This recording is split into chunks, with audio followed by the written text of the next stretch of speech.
Boa noite, irmãos. Graça e paz. Quero saudar e abraçar, mesmo à distância, a todos os que estão aqui, alguns que já consegui reconhecer por trás das máscaras, e aqueles também que estão nos acompanhando aí pela internet, desejando que o Senhor venha de fato alcançar nossas mentes e corações hoje à noite com a sua palavra. Eu sempre tenho pensado e dito muitas vezes que o momento da palavra de Deus, de ouvirmos e pensarmos sobre a palavra de Deus, é o momento mais importante do culto que prestamos ao Senhor.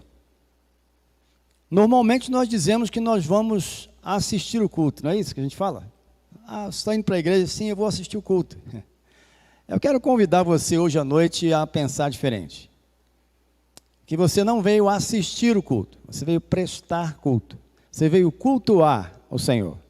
Ele está presente e agora, principalmente, quando a sua palavra é aberta e lida, compartilhada, Deus está falando conosco. Está falando hoje, agora conosco. Não só quando Ele falou, mas agora. Deixa-me contar uma pequena experiência para você que, como missionários, nós temos tido. Trabalhando com povos indígenas, nós descobrimos que culturas diferentes pensam diferente. Não apenas são diferentes visualmente, mas eles pensam diferente de nós. Então, há algumas línguas, até no Brasil, em que quando contamos uma história ou quando relatamos algum fato, é preciso marcar na língua, com alguma palavra ou alguma partícula da língua, que marca aquela história ou aquele fato relatado, dizendo se ele é um fato comprovado, ou seja, se é um fato que eu estou relatando como primeira pessoa. Então eu sou testemunha daquele fato. Ou se é de segunda mão, eu ouvi dizer que aconteceu, mas eu não sou testemunha. E ainda há a possibilidade de marcar esse fato, esse relato, como algo que ninguém sabe quem foi que viu ou falou. Sabe aquele diz que tal coisa é assim, né? Ou diz que alguém fez tal coisa. Então, nessas línguas é importante marcar o fato ou a história contada com esse atestado de veracidade. Ensinando a palavra de Deus para uma tribo assim, que tem essa maneira de pensar linguisticamente, quando você lê a palavra de Deus para eles vão querer saber, essa história que você está lendo aqui, ela pode ser marcada como? Você é testemunha ocular dela? Não. Alguém que viu contou para você? Também não. Quem foi que viu e contou? Não sei, não conheço. Alguém lá no passado, há muito tempo atrás, viu, mas não tem ninguém mais aqui que possa atestar essa história. Então, o que acontece com aquela história contada é que ela perde valor na mente daquele povo que pensa assim. Então, um missionário me perguntou, como é que eu vou fazer? Porque eu estou contando uma história muito antiga para a qual não há mais testemunhas, ninguém viu isso aqui. Eu vou marcar como uma história, um certo diz que, alguém disse que, isso não terá valor para eles. Então, conversando com esse missionário, eu sugeri para ele o seguinte, que tal se você marcar, quando você lê o texto aqui, por exemplo, Jesus falando aqui, você marcar como de primeira mão. Mas, como assim? Eu não estava lá? Sim, mas você está ouvindo Deus falar agora, não está? Quando você lê a palavra de Deus, Deus está falando com você agora, não só no passado. O Espírito de Deus, ele tem esse ministério, não é? Jesus disse que ele viria para nos ensinar, viria para fazer com que nós compreendêssemos a verdade. Então, quando nós lemos a palavra de Deus, nós estamos ouvindo Deus falar agora, hoje, não no passado. Pensando assim, eu quero convidar você a abrir sua Bíblia inicialmente comigo em Lucas capítulo 13. Um relato que o nosso querido irmão doutor Lucas fez da vida e dos atos do Senhor Jesus.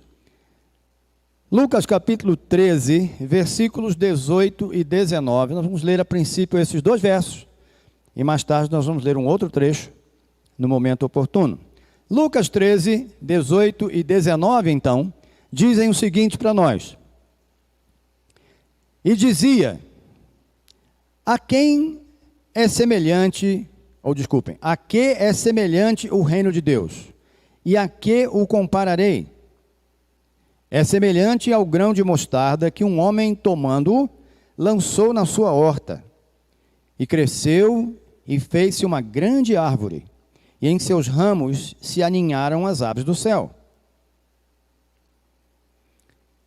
Esses dois versículos, essa palavra do Senhor Jesus aqui ao povo de Israel, no momento em que ele falou, tem sido muitas vezes pregada, ensinada erroneamente.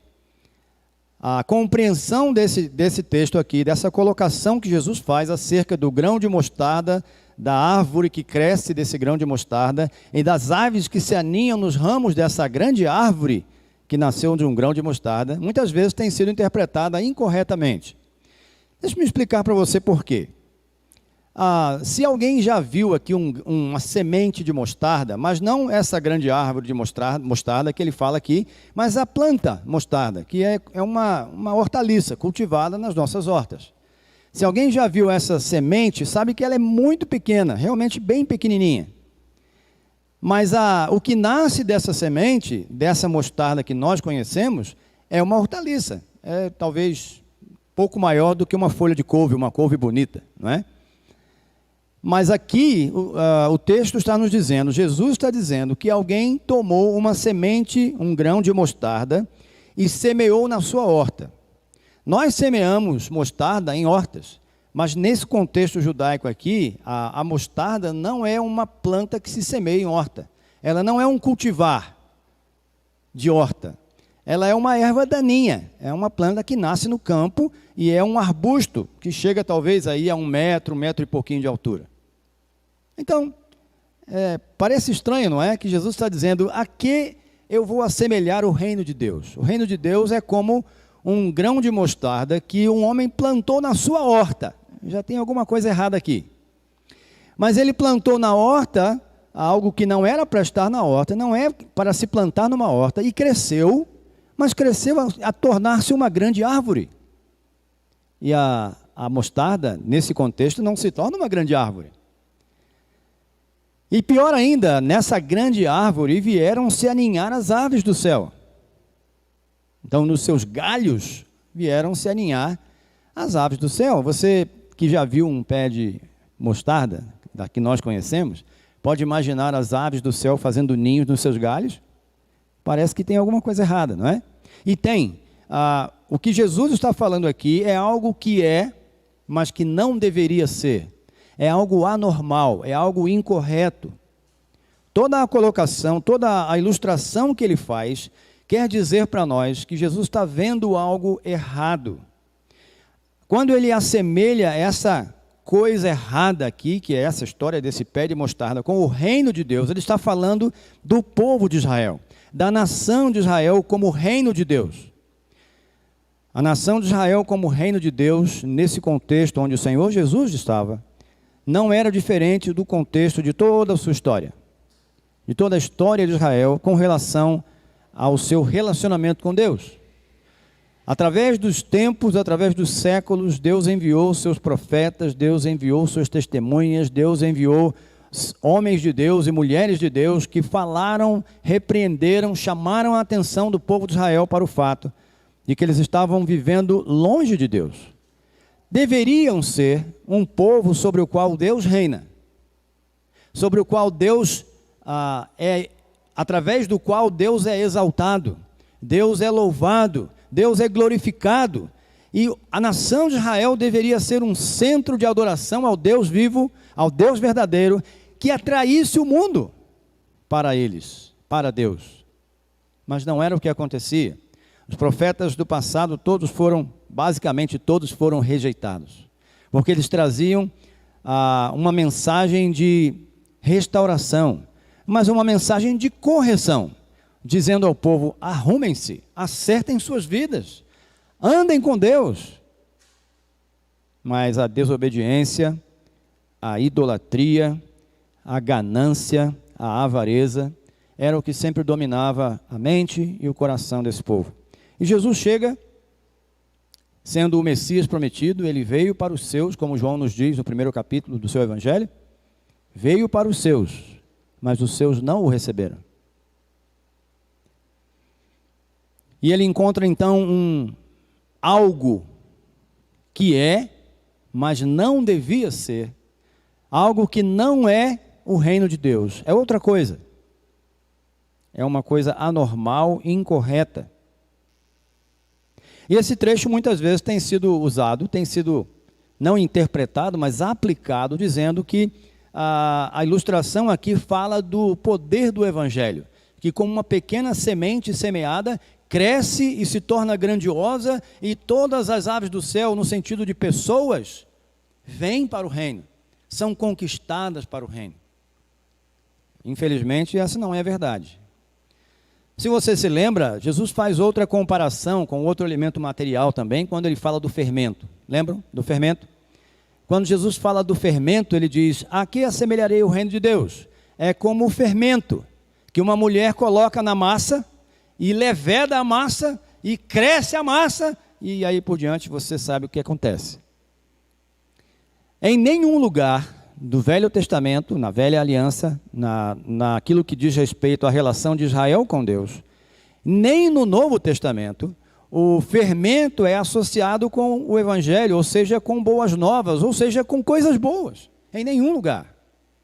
O fermento era algo a ser rejeitado, a ser deixado de lado. Nas festas, nas cerimônias que Israel praticava em adoração a Deus, eles sempre eram orientados a, quando comiam pão, comerem pães asmos, esses pães sem fermento.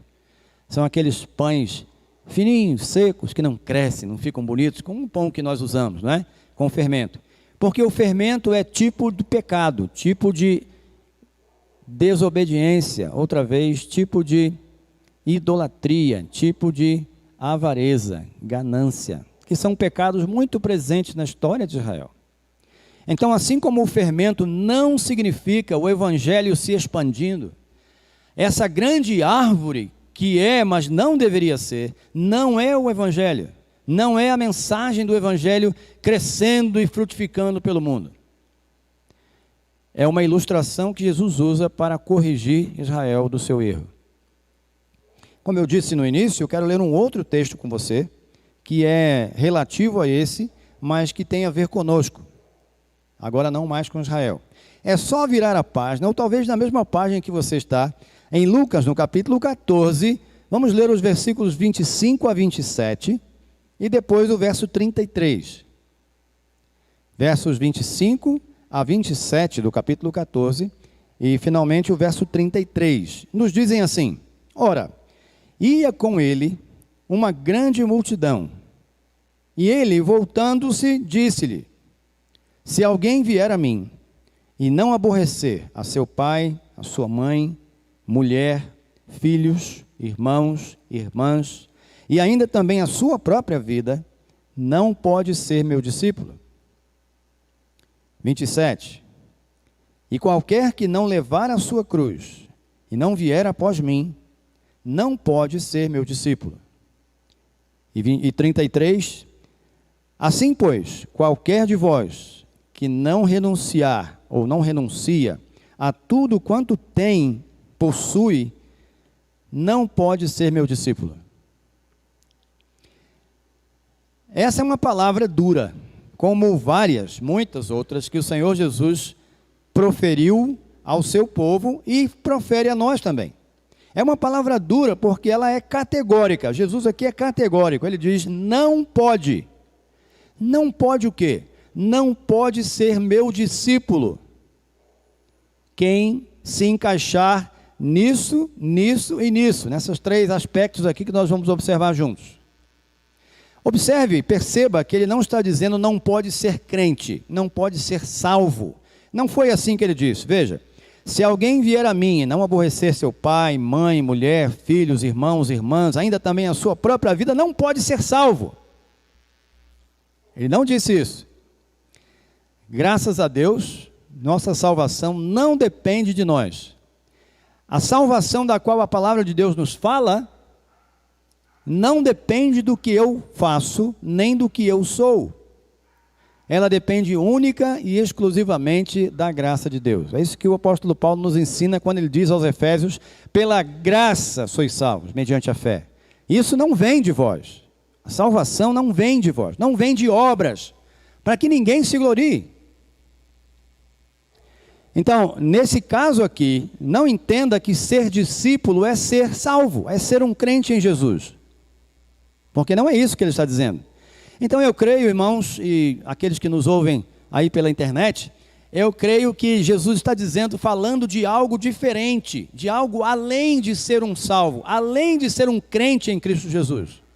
Ele está falando de alguém que o segue, de alguém que caminha com ele, de alguém que vai onde ele vai, de alguém que vai onde ele manda, de alguém que é seu discípulo. Em seu discípulo tem a ideia do seguidor no discípulo e tem a ideia do pertencer, do seu discípulo. O discípulo de Jesus pertence a ele, é discípulo dele, não pertence a si mesmo, não pertence a uma denominação, não pertence a um credo, não pertence a uma seita, enfim, não pertence a outra coisa a não ser ao Senhor Jesus. Então, como ele não está falando sobre ser um crente, ser um salvo, mas ser um discípulo, eu quero que você pense junto comigo a grande pergunta que queremos talvez responder, você aí no seu coração e eu no meu: somos discípulos ou não? Porque se você já teve uma experiência transformadora, salvadora, resgatadora com o Senhor Jesus, um encontro pessoal com Ele, e Ele já recebeu você como um salvo pela sua fé nele, pela sua fé no seu sacrifício, então você é um salvo. Mas a pergunta aqui é: como salvo, como servo, como crente, eu sou um discípulo? Então, para responder essa pergunta, nós precisamos observar aquilo que ele disse. Vamos por partes aqui. Em primeiro lugar, se alguém vier a mim e não aborrecer seu pai, mãe e mulher, filhos, irmãos, irmãs e ainda a sua própria vida. A palavra aborrecer, nessa minha tradução aqui, que é uma tradução muito antiga, ela não é boa, porque aborrecer é fazer ficar zangado, né? Não é assim? Aborrecer é perturbar, aborrecer é fazer sentir mal, mas essa não é a ideia. A ideia aqui é: se alguém vier a mim e colocar como prioridade, amando mais alguém, qualquer pessoa, e ele exemplifica isso falando das pessoas mais chegadas. Nós estamos falando de família, não é? Nós cantamos um hino aqui que eu não conhecia, mas é muito interessante quando ele fala da nossa família como alvo do amor de Deus. E com certeza nossas famílias são alvos do amor do nosso coração. Mas Jesus está nos dizendo, para você e para mim que queremos ser discípulos, ele diz: você não pode ter no seu coração um lugar prioritário para ninguém antes de mim. Ninguém antes de mim. Nem seu pai, nem sua mãe, nem sua esposa, nem seu marido, nem seus filhos, nem seus irmãos, nem suas irmãs, nem mesmo a sua própria vida. Aqui está, dentro dessa colocação, dessa exigência que Jesus faz para o discipulado, está contido um pecado que todos nós podemos cometer: o pecado da idolatria. Lembra que eu falei que os pecados de Israel eram basicamente 3: idolatria, desobediência e ganância ou avareza? Então ele está falando mais uma vez das mesmas coisas. Para um discípulo é importantíssimo, é crucial entender que colocar qualquer pessoa, nem que seja você mesmo, como prioridade antes do seu mestre, antes daquele de quem você é discípulo, é idolatria. E assim você e eu não podemos ser discípulos. Estava olhando aqui, ali no início, quando o nosso irmão Rodolfo falou, e também alguém orando aqui, não sei se foi Reinaldo ou quem, orando que nós somos uma comunidade de discípulos, não é isso? É isso que precisamos decidir, se somos discípulos ou não. Você ama mais alguém antes do Senhor? Eu tenho conhecido pessoas que deixaram de ser discípulos, deixaram de servir a Deus, deixaram de obedecer a um chamado de Deus por amar seus pais, por amar seus filhos.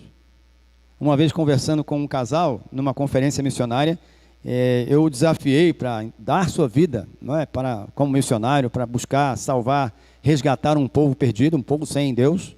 E ele disse para mim assim: olha, eu sinto, mas eu não posso fazer isso, porque eu tenho família. E eu pensei, mas eu também tenho família? A minha família está ali, minha esposa, meus filhos. Aí ele percebeu que não estava muito certo, né? E aí ele voltou atrás e disse: mas espera aí, é que eu penso que eu preciso dar o melhor para a minha família. Acho que é isso que Deus quer, que eu dê o melhor para a minha família. E eu disse: mas eu também acho que eu devo dar o melhor para a minha família. A questão é, o que é melhor para os seus filhos, por exemplo? O que é melhor para a sua esposa? Que eles aprendam de você que é possível desobedecer a Deus e está tudo bem? É possível olhar nos olhos do Senhor que te chama e diz: vem comigo, eu quero te levar a um lugar onde eu quero te usar. E você diz: não vou porque eu tenho filhos. Não pode? Ele pode tirar essa pessoa de você para que você possa obedecê-la. Ouvi, muito tempo atrás, a história de uma mãe que teve a sua filha decidida para o trabalho de Deus, para a obra missionária. E ela foi falar com a sua mãe. Ela disse: mãe, eu quero ser missionária. E a mãe, crente, disse: você não. Não, de jeito nenhum, você não vai ser missionária, de jeito nenhum, você não vai sair daqui de perto de mim. E a filha, coitadinha, sofreu demais, sofreu muito, porque sabia que aquela era a vontade de Deus, que ela o servisse como missionária. E a mãe não permitiu: você não vai sair de perto de mim.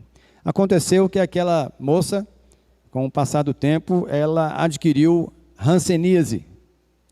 Todo mundo sabe o que é hanseníase, né? Aquela chamada lepra. E por causa da hanseníase, lá no passado, né, ela teve que ser isolada num leprosário. E passar o resto da sua vida num leprosário. E um dia ela escreveu uma carta para a mãe, uma carta estranha para alguém que vive num leprosário. Porque era uma carta muito feliz, muito alegre. E ela dizia para a mãe naquela carta: mãe, você não deixou eu ser missionária, mas Deus me fez missionária aqui no leprosário. Meu irmão, minha irmã, não coloque ninguém, nem mesmo a você mesmo, diante ou antes do Senhor, do seu Senhor na sua vida. Porque se for assim, você não pode ser discípulo. Não será discípulo. Em segundo lugar, ele diz: e qualquer que não levar a sua cruz e não vier após mim, não pode ser meu discípulo. Com certeza, quando nós pensamos na cruz, o que mais destaca para nós é o sofrimento que ela causou. Na história, a crucificação não foi uma invenção romana. Foi uma invenção muito anterior dos romanos, lá na Assíria. Só que não era exatamente uma cruz, era uma estaca, onde as pessoas eram cravadas ali. Na história da crucificação, há um desenvolvimento nessa história. Quando os romanos começaram a usar a cruz como método de tortura e morte, a história diz que alguns crucificados chegaram a resistir por 4 dias, pendurados naquela cruz. A morte de cruz era uma morte por asfixia, porque na maneira como o crucificado ficava ali pendurado, o peso do corpo para baixo acabava forçando o diafragma para cima e impedia que ele respirasse. E cada vez mais a respiração ia ficando mais e mais difícil, além da dor, das dores excruciantes, dos cravos nos pés e nas mãos. A morte vinha por asfixia. Então, com essas coisas, a prática romana foi se desenvolvendo. A crucificação foi melhorando, foi se desenvolvendo. Então começaram antes de crucificar, chicotear o condenado. Mas chicotear não apenas com qualquer chicote, mas com um chicote que era chamado de flangrum. O flangrum era um cabo de madeira com 3 ou 4 tiras de couro, e nessas tiras eram pendurados ali pequenos pedacinhos de pedra e osso. Então, quando aquele chicote batia no condenado, ele não só cortava, mas ele dilacerava, arrancava pedaços. E a prática romana, no tempo de Jesus, era que o condenado era chicoteado do pescoço para baixo até os pés. Um médico americano fez um estudo científico sobre o processo da crucificação. E eu não quero assustar você não, mas escute só. Ele disse que o corpo do condenado, após o chicoteamento, antes da crucificação, o corpo daquela pessoa já se parecia como um hambúrguer cru. Todo mundo aqui já viu um hambúrguer, né? Não deixe de comer hambúrguer daqui para frente, tá bom? Mas parecia assim. Após isso, a pessoa era levada então para o local da crucificação e tinha os seus pulsos. Por que eu digo os pulsos? Porque as pesquisas arqueológicas têm mostrado que os esqueletos, né, dos crucificados, nas urnas onde estão colocados, têm as marcas dos cravos nos pulsos e não nas mãos. E outra coisa, as marcas dos cravos nos pés não são em cima dos pés, mas atravessando os 2 calcanhares. Dessa situação. Assim e assim. É uma posição muito, muito dolorosa. Mas alguns desses homens até resistiam a dias na cruz. Então veio a última inovação. Para que o sofrimento demorasse menos e acabasse logo, quebravam-se as pernas. Batia-se por baixo e quebravam-se as pernas para que não houvesse mais sustentação. E outra vez a morte vinha por asfixia, junto com a gangrena causada pelos ferimentos.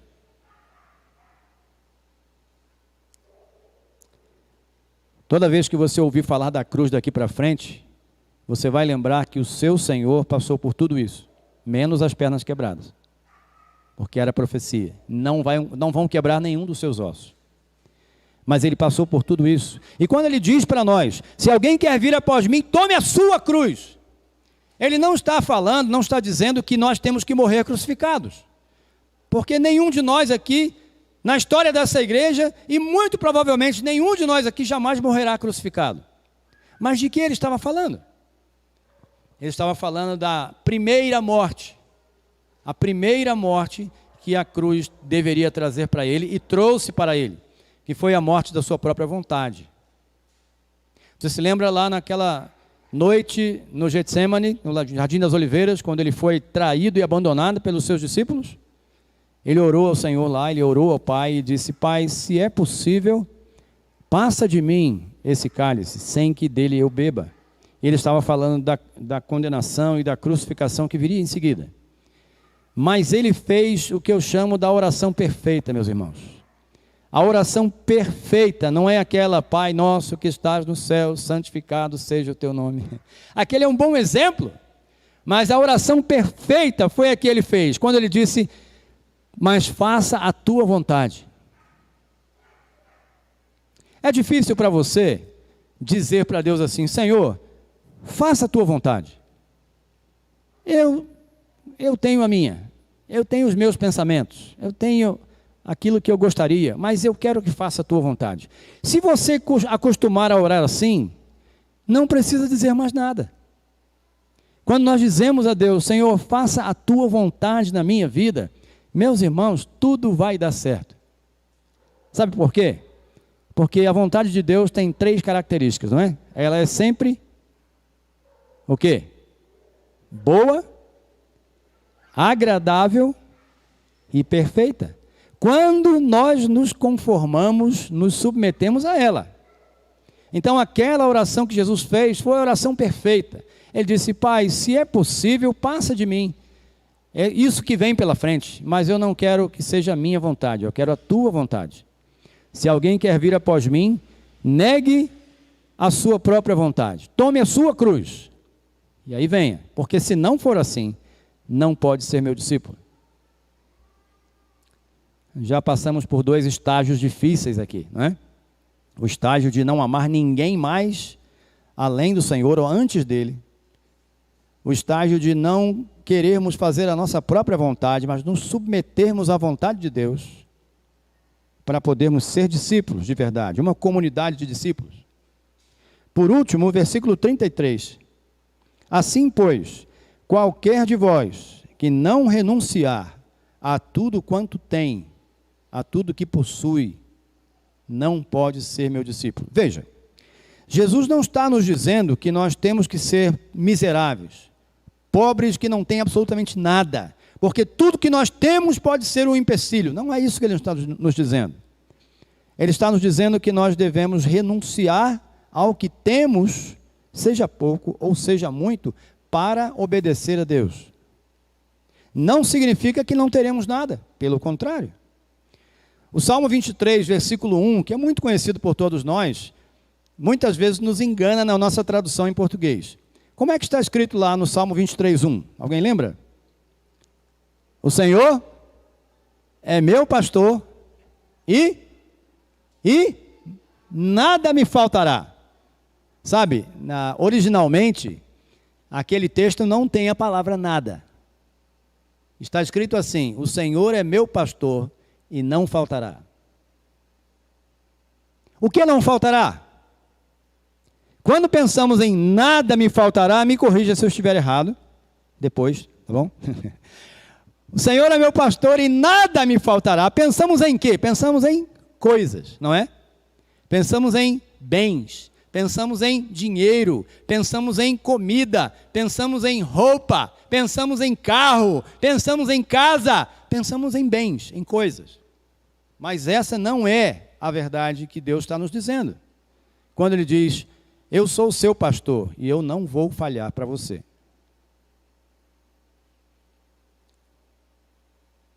O Senhor é meu pastor e Ele não falhará.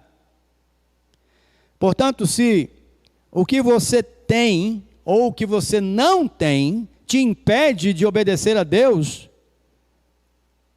isso aqui se encaixa no terceiro pecado. O primeiro foi de idolatria, não é? O segundo foi desobediência. E o terceiro aqui agora é avareza, ganância. Quem é mais ganancioso, o pobre ou o rico? O pobre porque quer ser rico, e o rico porque quer ser mais rico. Não é? Ganância, irmãos, é aquela busca vital, quando nós vivemos a vida atrás de coisas, de posses, de possuir, de ter, e nos esquecemos até de ser, porque o ter é muito importante para nós. Jesus está nos dizendo exatamente isso. Assim, pois, se alguém quer mais ter do que ser, não pode ser meu discípulo. Porque se o seu coração está no ter, seu coração está nas posses, nos bens, naquilo que você possui ou não possui, o ser discípulo não encaixa. Não encaixa. Então você percebe que a exigência é muito grande, não é? A exigência é muito alta. A qualidade dos filhos de Deus, que Ele quer que sejam discípulos, é muito alta. O padrão é muito alto. Mas sabe por que o padrão é muito alto? Por causa do que está entre os versículos que lemos aqui agora. Então vamos ler agora rapidamente os versículos 28 até o 32. Acompanhe comigo. Lucas 14, 28. Porque qual de vós, querendo edificar uma torre, não se assenta primeiro a fazer as contas dos gastos, para ver se tem com que acabar?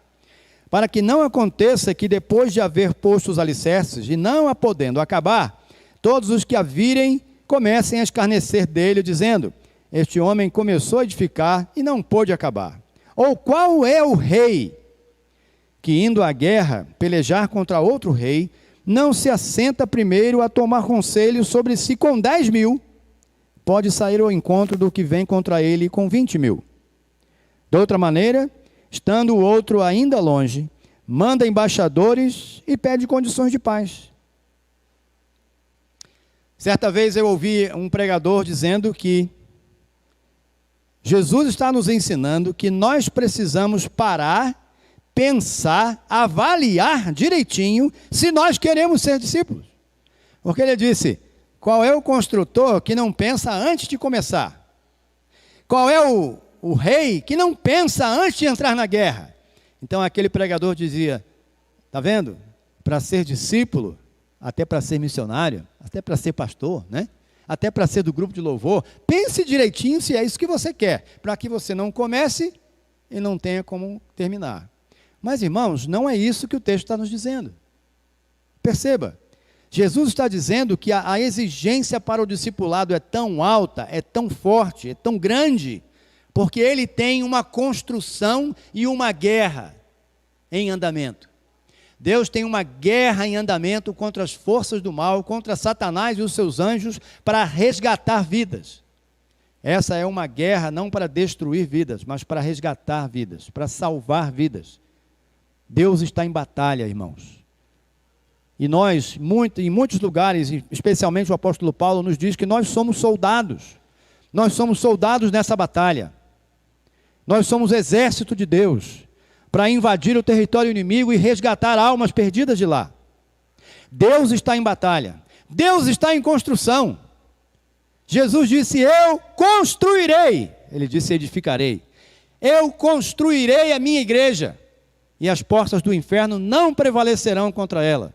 Deus está em construção, irmãos.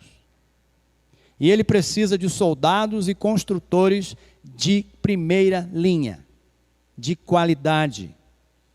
Homens e mulheres que não são gananciosos, não são avarentos, não são idólatras e não são desobedientes.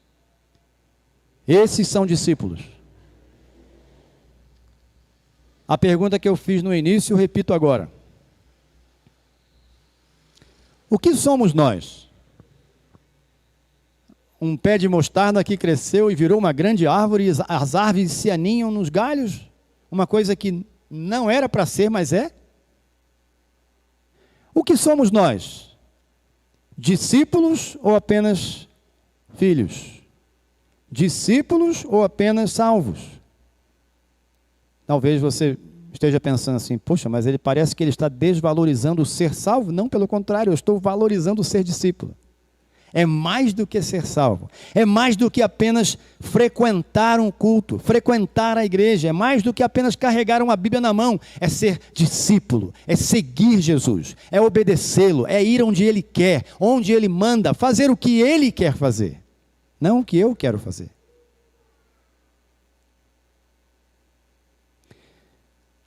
Porque há tantos filhos, a casa está cheia, e o campo vazio. Porque nós somos tantos filhos de Deus, salvos, resgatados, regenerados, perdoados pelo sangue de Jesus. E há tão poucos discípulos, servos, e os campos continuam vazios.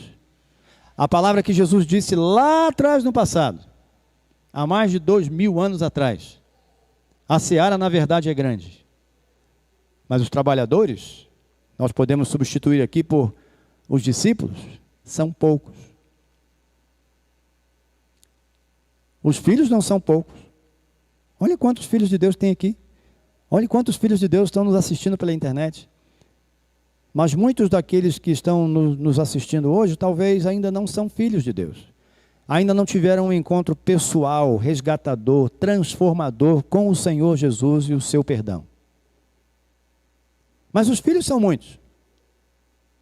Os discípulos não. Quem somos nós? Árvore de mostarda?